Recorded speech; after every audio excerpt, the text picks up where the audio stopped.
안녕하세요. 수아입니다. 이번 시간은 법화경 도인의 계시록입니다. 2012년도에 저는 도반에게서 법화경 도인의 계시록이라는 책을 선물을 받습니다. 제목을 보고 요한계시록도 아니고 또 무슨 법화경 도인의 계시록이래 이런 생각을 했었죠. 제 도반도 본인의 친구에게 선물 받았다고 했습니다. 그 친구분의 스승 되시는 분이 법화경 도인으로 불리는 분이라고 합니다. 그 도인께서 책을 써서 100권만 제작을 해서 주변 사람들에게 나누어 준 것인데 그중에 한 권이 저에게 들어왔던 것이죠. 물론 저는 그 책을 다 읽고 또 중요한 부분은 제 블로그에 정리해 놓았고 그 책은 다른 사람에게 주어서 현재 갖고 있지는 않습니다. 그렇지만 중요한 내용은 블로그에 다 옮겨져 있죠. 그리고 그 내용은 좀 밝히기가 불편한 내용들이 많아요. 그래서 그때 당시도 다 비공개로 해 놓고 한 두세 편만 공개했던 것 같습니다. 그나마 좀 무리가 없는 내용만. 그래서 오늘은 그중에 한 편을 소개할까 합니다. 누군가 그분의 호칭을 법화경 도인이라고 했다고 합니다. 이 도인은 고등학교 때 법화경을 접하여 지금까지 30년을 법화경 수행만 하시며 독신으로 생업도 없이 사시니 그런 호칭을 붙였나 봅니다. 2012년 당시 30년 법화경 수행이니까 지금은 40년이 넘었겠죠. 생계는 부모에게 물려받은 유산이 좀 있어서 큰 어려움은 없다고 합니다. 아버님도 법화경 수행자였고 그런 아들을 이해하고 뒷바라지를 잘 해주셨다고 합니다. 이런 또 큰 도인들은 그렇게 저절로 시봉하는 사람이 생깁니다. 가족으로 올 수도 있고 또 다른 사람으로 올 수도 있고 그 일을 하게끔 하는 것이죠. 이분에게는 어떤 스승도 없었으며 법화경을 읽고 사경하다 보면 영화 보듯이 부처님의 진리가 보였다고 합니다. 그리고 수많은 꿈속에서 부처님을 만나고 관세음을 만나면서 들은 법담을 사람들에게 전하는데 대부분은 귀신 들린 사람이라 폄하하기도 하고 머리가 어떻게 된 사람이 아니냐는 소리도 듣곤 하셨다고 합니다. 나름대로 따르는 제자들도 있지만 그랬을 것 같더라고요. 내용을 보니까 좀 평범한 사람은 아니기 때문입니다. 그분은 법화경을 펼치면 부처님의 계시가 주어진다고 합니다. 그런 계시를 받고 쓴 글이기도 하고 또 그런 계시를 받고 여기저기 돌아다니시는가 봅니다. 어떤 임무 수행을 하러 다닌다고 합니다. 참 허황된 얘기투성이라고 볼 수도 있는 그 계시록을 저는 흥미롭게 읽었습니다. 어쩌면 그 속에서도 건질 것은 있지 않을까 하는 생각에서였죠. 대부분 일반 사람과 다른 기행을 하고 다니는 사람을 보면 사람들은 손가락질부터 합니다. 하지만 그분이 정말 정법을 알고 있는지 보다 깊은 법을 알고 있는지 누가 알겠습니까? 소위 이름 없는 도인 중에 큰 도를 이룬 사람들이 많다고 하잖아요. 그래서 저는 다 받아들입니다. 저는 호기심이 많은 사람이니까요. 읽으면서 의문점도 많았지만 저자의 솔직함과 담백함이 느껴져서 참 좋긴 했습니다. 어린아이 같은 순수함이 느껴지더라고요. 고등학교 졸업하고 사회생활도 안 하고 결혼도 안 하고 오로지 수행만 하러 다니신 분이니까 당연히 굉장히 순수하겠죠. 그런 게 느껴지더라고요. 하지만 공개적으로 모든 내용을 밝히기에는 좀 그렇습니다. 저까지 정신 이상자로 몰릴 수도 있으니까요.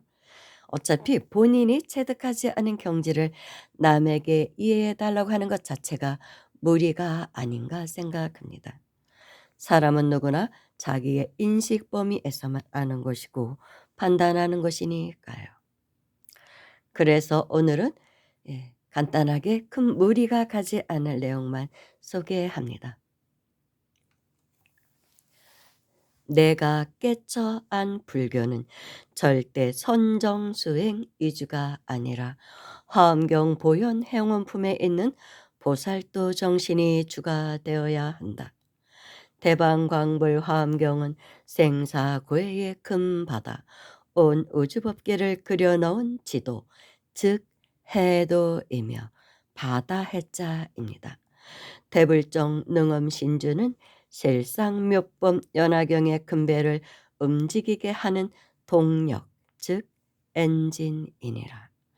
하엄경의 바다 그림을 알고 육바라밀 수행을 한데도 실상묘법 연화경의 크고 튼튼한 해일 폭풍우를 이기고 나아갈 배를 얻지 못하면 사실 지극히 어려운 저 언덕에 도달하는 길이니 그만큼 불법 수행에 있어 성문 연각 보살들이 본인 각자의 노력으로 완성하기란 너무 어렵단다.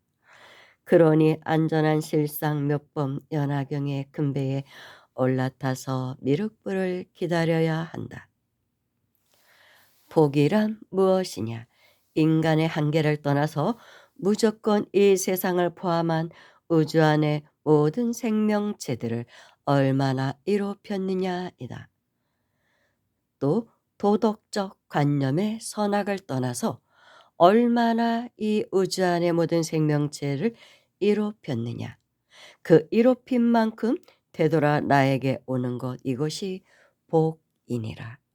요즘 스님들이 하는 선정수행은 나만 이롭힐 뿐, 이 우주의 인과를 깨뜨려 좋은 세상, 부처님이 바라시는 청정한 불극정토를 이룰 수가 없느니라.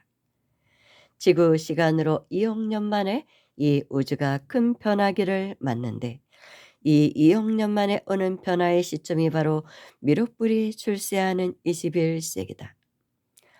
어느 날 내가 꿈을 꾸니 내 앞 저 드높은 단상 위에 법화경이 높다랗게 올려져 있었으며 그 아래 층층이 다른 경전이 놓여 있었는데 화엄경이 제일 위층에 있었고 그 밑에 금강경이 있었으며 다른 외도의 경전도 있었다.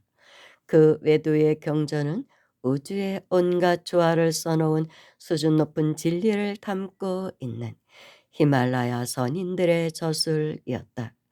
그리고 우리에게 널리 알려진 주역도 있었다. 그리고 맨 위에 꼭대기에 있는 법화경이 갑자기 석가모니 부처님으로 변하여 그 밑에 있는 화엄경부터 온갖 내 외도의 경전들을 공약물로 받으시고 있었다. 꿈에서 깨어난 나는 이런 깨달음을 얻었다. 전설 그대로 몇법연화경은 열애와 동등한 것으로 법신부리며 부처님은 사생의 차부이시며 삼계의 대도사이시기에 우리 불교도뿐만 아니라 우주 일체 중생의 어버이시로구나. 또 다른 외도의 심오한 경전조차도 부처님은 모두 다 공양물로 아시고 그 공양을 받으시는구나 깨달았습니다.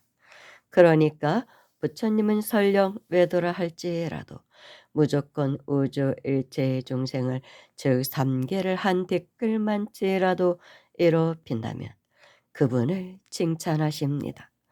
그런 우주 일체의 중생을 이롭히는 것으로서 공양물을 삼으십니다. 보살승의 해탈은 생사괴인 우주법계를 초월해서 성불시키긴 시키는데 대단히 어려우며 일불승 해탈인 항공모함 해탈은 아주 쉽고 빠르니 실상 몇법 연화경에 배에 달아 몇 번 연화경을 수지 독성하며 부처님 뜻대로 되기를 열렬히 발언하라. 성문의 사제의 법이나 연각의 12인연의 법은 사실상 우리 불교 이외의 다른 가르침에서도 다 할 수 있고 또 도달할 수 있는 방법이니라. 불교 해탈은 보살승의 해탈과 실상묘법 연화경의 일불승 해탈이니라. 보살승의 해탈은 육바라밀의 수행 완성 후에 얻어지는 완전한 성불이 목표다. 따라서 일불승의 해탈과 동일하다. 하지만 보살승은 보살이 직접 하나하나 챙겨서 나아가는 성불이기에 중생들에겐 너무 벅찬 수행법이다. 그래서 부처님은 일체 중생을 다 태울 수 있는 큰 배를 만들었고 그 큰 배가 일불성이니라. 내가 감히 말하건대 부처님께서 가르치신 길은 단지 회삼길 뿐이다. 화엄불교는 성불할 수 있는 지름길을 일러준 가르침이나 너무나도 험한 풍랑의 중형의 배로 나아가는 것이요 의지처를 보살의 원력 내지는 능력의 의지에 나아감이요 법화불교는 완전히 부처님을 믿고 따르며 의지에 나아가니 항공모함 큰 배인 것입니다. 법화경 도인의 이런 말씀을 어떻게 받아들이느냐는 듣는 분의 몫으로 넘기겠습니다. 그리고 이분이 법화경을 읽는 도중에 펼쳐진 화면 중에 이런 내용이 있다고 했습니다. 경기도 파주시에 법원리라는 곳이 있다고 합니다. 그곳에서 앞으로 불교가 크게 일어날 것이다라는 계시를 받았다고 합니다. 그래서 그분은 아버님께 말씀을 드려 당장 돈을 마련하여 그 법원리에다가 많은 땅을 사놓았다고 합니다. 언젠가 올 대각자를 위하여 준비해 두셨다고 합니다. 큰 성인이 오실 것이고 그곳에서 법이 일어난다는 것입니다. 그래서 그 원자가 법의 집, 즉 집원자입니다. 법의 집, 법의 사원 그런 뜻이 있습니다. 법원리가. 그래서 옛날에 도인들이 지명을 지을 때 괜히 지은 게 아니라는 것이죠. 그곳에서 법이 크게 일어난다고 그런 계시를 받았다는 것이죠. 아마 그때는 통일 이유가 아닐까 싶습니다. 통일이 되면 경기도 파주 그쪽이 많이 부흥할 것이라는 말은 있잖아요.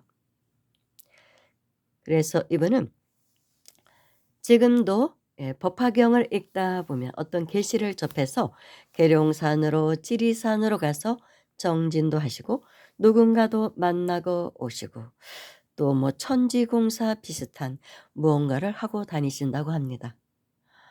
그런 일이 있다고 합니다. 지금까지도 현재 2025년 지금까지도 뭐 나이가 뭐 아주 많지는 않으신 분이니까 현재도 살아계신 분이죠. 그리고 그분이 말씀하시기를 또 계시 중에 수도권에서는 삼각산의 도선사와 화계사 그리고 관악산의 산막사가 가장 강한 기운이 모여 있다고 했습니다.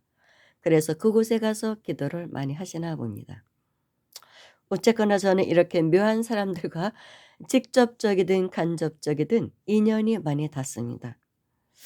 음, 제가 인연된 사람 중에 뭐 증산도 도인, 천부경 도인, 뭐 청학동 도인 등 뭐 그렇게 이상한 도인들하고 많이 만나게 됩니다. 전문 수행자보다는 제가 수행자들, 그런 도인들, 또 양복 입은 도인들 그런 사람들을 많이 만나죠. 어쩌면 다 뭐 전생 인연법이겠죠. 우리나라에는 선인들이 많다고 하는데 정말 그런 것 같습니다. 그런 사람들과 교류하는 거, 대화하는 거 참 재밌죠. 어떤 사람들은 뭐 불교 경전만 공부하면 되지 왜 외도에 관심을 두느냐 뭐 그렇게 말하는 사람도 있지만 저는 모든 종교, 모든 진리가 부처님의 불법입니다. 그래서 화엄의 바다로 흘러들어가는 다 강물이라고 볼 수 있죠. 시냇물인 경우도 있겠고 그래서 불교만이 진리라고 고집하지는 않습니다. 스님들만의 가르침이 최고라고 저는 여기지도 않습니다. 이제는 또 그런 시대가 되었고요. 20세기의 성자로 알려진 라즈니 씨가 계셨죠. 그분께서 그런 말씀을 하셨습니다. 당신이 20대에 깨달음을 얻었는데 그 깨달음에 진리를 펼치려고 하니 막막하더랍니다. 그래서 2년 동안 도서관에 들어박혀 온 세계의 종교와 사상, 문화, 역사를 공부하셨다고 합니다. 법을 펼치려면 상대편의 근기와 지적 수준, 생활 수준에 맞춰야 하니 자파까지 공부하지 않고는 당신의 법을 전할 수가 없겠더라는 것입니다. 즉 방편을 공부하신 것입니다. 도구로 쓴 것이죠. 법을 전하는. 그래서 오로지 신법만을 전하는 것이 최고는 아니라는 것입니다. 신법을 전하는 것은 그만큼 상근기에 가지 않고는 전하고 받고 할 수가 없습니다. 일반 대중을 상대로 하려면 중생들의 끈기에 맞게 많은 공부를 또 해야만 또 법을 전하는 데 용이하겠죠. 오늘은 여기에서 마치고 다음에는 내일은 이 법화경 도인의 계시록 중에서 관세음보살 기도문이 있습니다. 그것을 또 소개하려고 합니다. 몽중가피로 얻은 행운을 불러들이는 진실 관세음보살 기도법, 그런 제목으로 다음 편에는 소개가 될 것입니다. 감사합니다.